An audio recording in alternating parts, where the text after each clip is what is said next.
एक छोटी सी परी थी जिसका ख्वाब था कि उसकी आवाज दूर तक जाए, लोग उसकी कहानियां सुने और उसे पसंद करें। हर सुबह वो उठती एक नई उम्मीद के साथ, लेकिन कहानियां बनाना आसान काम नहीं था।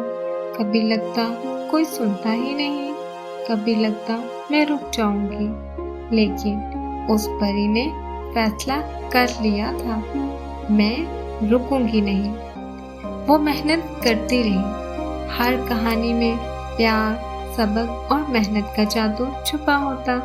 और फिर एक दिन आया जब उसने 100 सब्सक्राइबर छू लिए। उस दिन उसका दिल खुशी से झूम रहा था।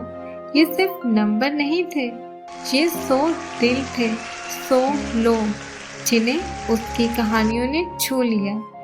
परी ने आसमान की तरफ देखा और मुस्कुराई। अभी तो सिर्फ शुरुआत है, अभी तो पूरा आसमान बाकी है। हर सब्सक्राइबर, हर व्यू और हर लाइक उसकी मेहनत का इनाम था। और परी ने फिर से लिखना शुरू किया, नए इरादों के साथ, नए ख्वाबों के साथ, क्योंकि उसे अब यकीन था जब दिल से मेहनत की जाए तो कोई रास्ता मुश्किल नहीं होता। और इस छोटी परी की ये कहानी अभी खत्म नहीं हुई, ये तो बस अभी शुरुआत थी। आप सबने उस पर यकीन किया, उसकी कहानियों को सुना और उसका हौसला बढ़ाया।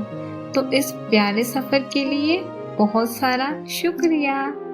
Thank you for being a part of this magical journey.